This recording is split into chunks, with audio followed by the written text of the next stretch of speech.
سر آپ نے وزٹ کیا سول ہاسپٹل علی آباد کا، تو اس وزٹ میں آپ نے کیا دیکھا پازیٹیو اور نگیٹو، یعنی کہ کیا کن چیزوں کی کمی تھی اور کن چیزوں کو آپ نے بہتر پایا؟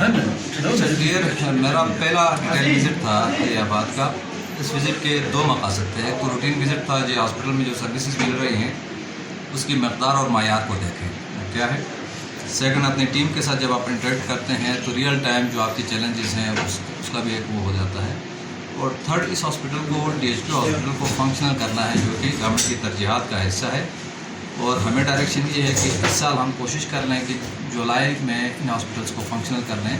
جو چھوٹے ضلع ہیں جن کے 5 DHQs فنکشنل کر لیں، اس میں ہنزا بھی ہے۔ ہنزا کی جو ایگزسٹنگ علی آباد کی بلڈنگ ہے اس بلڈنگ کے اندر تھوڑی بہت کمیاں ہیں کہ ہم 50 بیڈ یا 30 بیڈ کی جو کمپلیٹ ہماری ریکوائرمنٹ ہے اس کے حساب سے انفراسٹرکچر تھوڑا بہت کم ہے۔ اسی انفراسٹرکچر کی کمی کو دیکھتے ہوئے گورنمنٹ نے ہمیں ذرا فنڈ سپورٹ کیا تو ہم 4 رومز ایڈ کرتے ہیں۔ وہ جو 4 رومز کے ایڈیشن کی وجہ سے جو ہماری ایگزسٹنگ بلڈنگ ہے اور جو ہماری ایگزسٹنگ نیڈ ہے وہ تو کسی حد تک میٹ ہو جائے گی۔ فردر اس ہاسپٹل میں اپ گریڈ ہونا ہے 50 بیڈ، اس کی سائٹ سلیکشن کے حوالے سے جو کچھ چیلنجز آ رہے تھے وہ MS صاحب اور DC صاحب کو ہم نے ریکویسٹ کی تھی، آج اسی حوالے سے بھی ذرا فالو اپ دیکھنا تھا کہ اس پہ بھی کام کا ابتدا کیا جا سکے تاکہ اگلے سال میں وہ بلڈنگ بن جائے اور یہ کمپلیٹ 50 بیڈ ہاسپٹل بن جائے۔ یہ تو اس کا وہ ایریا تھا جو گرے چھوٹا سا تھا۔ تھوڑا بہت ایکوپمنٹ گیئر میں کمی ہے، اور ایکوپمنٹ گیئر ایک تو ہمارے نئے پروجیکٹس کی پروکیورمنٹ میں ہوں گی، اس سے بھی میٹ ہو جائے گی، اور تھوڑی بہت سپلائی چین ہم خود بھی دیکھ لیں گے کہ اس کو مینٹین کرنا ہے۔ یہاں امیجیٹ چلانے کے لیے اس وقت ہمیں انیستھیزیا مشین، جو پرانی ہماری انیستھیزیا مشین ہے وہ مینول ہے، اور جو نئے ڈاکٹرز ٹرین ہوئے ہیں وہ اس پہ ٹرین نہیں ہوئے ہیں، تو ایک تو وہ ذرا چیلنج تھا۔ اور ساتھ میں ہم نے نئے انیستھیزیا مشین کی پروکیورمنٹ انیشیٹ کی ہے تو وہ بھی آ جائے گی انشاءاللہ۔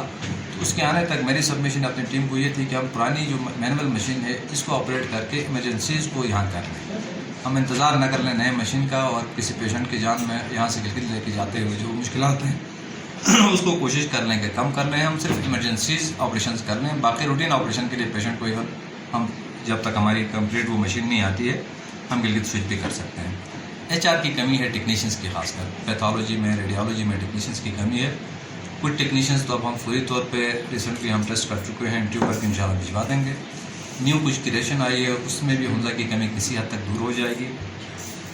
کچھ میڈیکل آفیسر اور ڈینٹل آفیسر ریسنٹلی اپوائنٹ ہوئے ہیں وہ بھی آ جائیں گے، تو بنیادی جو ہیومن ریسورس کی بڑی کمی تھی اس میں بڑی حد تک وہ دور ہو جائے گی، پھر بھی تھوڑی بہت تو کمی رہ جائے گی، اس لیے کہ گلگت بلتستان کے مضافاتی اضلاع میں سارے ڈاکٹرز کو پہنچانا جو آئیڈیل ایک سچویشن ہے اس میں چیلنجز ہیں، اور وہ شاید کچھ دیر تک مزید رہے، اور گورنمنٹ نے آؤٹ آف باکس ہمیں پیکیجز دیے ہیں، ان پیکیجز کے ذریعے گورنمنٹ کوشش کر رہی ہے کنٹیکٹ کرنے۔ ٹیم اوورآل اچھی ہے، اور جو ہنزا میں جو چیز پازیٹیو میں نے پایا وہ ٹیم کی کمٹمنٹ بھی اور الگ ہے۔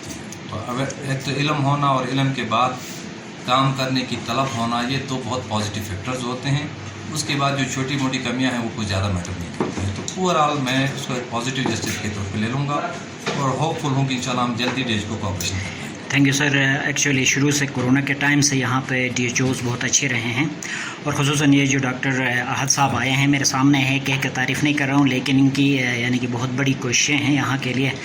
تو یہاں پہ انہوں نے لیب فنکشنل کرایا، ابھی جو آپ نے وزٹ کیا، اس کے علاوہ جو ابھی آپریشن تھیٹر بنا رہے ہیں، تو یہ بہت لمیٹڈ ریسورسز میں رہتے ہوئے، تو یہاں پہ جو آپ نے نہیں کہا کہ ملازمین کا ایشو ہے، یہاں سے جو کچھ ملازمین تنخواہ لے رہے ہیں لیکن وہ مختلف جگہوں میں کام کر رہے ہیں، تو ان کے حوالے سے آپ کو کچھ بتائیں۔ آپ کے سوال کے 2 حصے تھے۔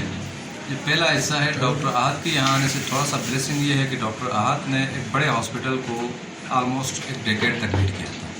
تو ایک بڑے ہاسپٹل کو 100-150 بیڈ کے ہاسپٹل کو لیڈ کرنے کا آپ کو جو تجربہ ہوتا ہے وہ بڑا میٹر کرتا ہے۔ نارملی ہمارے DHOs کو ایک ایکسپوجر نسبتاً کم ہوتا ہے، چونکہ ڈسٹرکٹ ہیلتھ آفس کا ایک ایکسپوجر پرائمری ہیلتھ کیئر کے چھوٹے یونٹس کا ہوتا ہے، سیکنڈری کیئر کا نہیں ہوتا ہے۔ تو یہ ایک سارٹ آف بلیسنگ تھی کہ ڈاکٹر صاحب کا وہ ایک ایکسپوجر بھی تھا، پھر انہوں نے ڈسٹرکٹ اس کو بھی لیڈ کیا تھا، تجربہ بھی تھا، اور تھوڑا بہت خلوص بھی شامل کر لیں تو وہ تینوں چیزیں مل کے کوئی کام دے دیتی ہے۔ انسان عقل کل نہیں ہوتا۔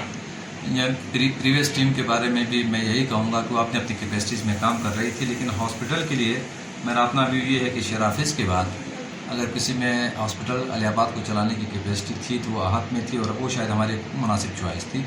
اور احد صاحب RHQ چلاس کو چھوڑ کے ہنزا آنا ان کے لیے زیادہ کنوینئنٹ نہیں تھا، ہمیں پش کرنا پڑا چونکہ ہاسپٹل چلانے تھے۔ تو امید ہے کہ ہاسپٹل اچھا چلے گا۔ اور اس کی جو نیڈز ہیں ہاسپٹل کی کیا نیڈز ہوتی ہیں, کیا گرے ایریا ہوتا ہے, اس کو ڈاکٹر صاحب بہتر سمجھتے ہیں اور یہ ہمیں پھر پش بھی کرتے ہیں. تو انشاءاللہ پھر جو سپلائی چین ہے, سپورٹ ہے, وہ سینٹر سے رہے گی. جو ایچ آر ہے جو ڈیٹیچڈ ہے یا سم ویئر ادر کسی اور جگہوں پہ پلیسڈ ہے, اس پہ گورنمنٹ کی طرف سے بھی ایک فی الحال وہ آئی ہے کہ ہم کوشش کر رہے ہیں کہ میجورٹی جو اٹیچمنٹس ہیں ان کو ختم کر دیں. الا ماشاء اللہ کہ کوئی بہت ایسا ٹیکنیشین ہے کہ جس کی نیڈ چھوٹے کسی یونٹ میں, کسی بی ایچ یو میں, اے سی ڈی میں یا چھوٹے ہاسپٹل میں نہیں ہے, کسی بڑے ہاسپٹل میں ہی ہے, تو ایسے 5-10% کے علاوہ باقی 90% کو تمام چھوٹے ضلعوں کو واپس کیا جائے. وہ صرف ہنزا اکیلے کا ایشو نہیں ہے, ہنزا اور نگر دونوں متاثر ہیں, گزر بھی متاثر ہے گلگت کی وجہ سے. اس کی وجہ یہ تھی کہ گلگت کے بڑے ہاسپٹل تھے, وہاں ٹیکنیشینس کم تھے, تو ان کو فلی چلانے کے لیے ان اضلاع سے ٹیکنیشینس کو وہاں لے کے گیا گیا. اسی طرح بلتستان میں گانچے شگر اور کھرمن کی ایک مناسب تعداد سکردو میں ہے, جس سے وہ چھوٹے اضلاع متاثر ہو رہے ہیں. تو اس انتظامی ضرورت کو بھی سمجھتے ہیں اور حق کو بھی سمجھتے ہوئے لوگوں کو واپسی کا سفر پہنا دیں, وہ کر لیں گے. 100% واپس نہ بھی آئے تو 80 سے 90% واپس آئیں گے. نیو کچھ ریکروٹمنٹس بھی کر رہے ہیں, کچھ نیو کریشنس بھی آئی ہیں. تو اوور آل صرف اس ہاسپٹل کا نہیں, ہمارے ضلعوں کے جو فردر 10 بیڈ یونٹس ہیں, بی ایچ یوز ہیں, سی ڈیز ہیں, ان کی ریکوائرمنٹ کسی حد تک نہیں. تو اس میں کچھ کنٹینجنٹ ملازمین کی شکایات بھی ہے, ہمیں پرمنٹ نہیں کرنے کے, کہ اس میں کوئی ایڈجسٹمنٹ ہوگی ان کے لیے, کیونکہ کچھ کے تو ایج بھی نکل گئی ہے.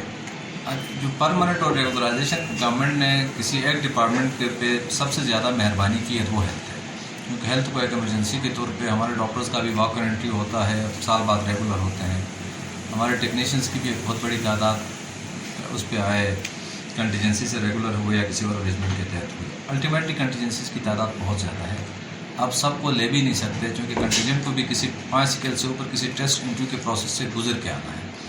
اب ٹیسٹ انٹرویو میں جو نوجوان بچہ بچی پڑھی لکھی ہے, وہ کمپیریٹیولی آج سے جو 10 سال پہلے پڑھے تھے ان کے مقابلے میں نسبتاً زیادہ ان کا حافظہ بہتر ہوتا ہے.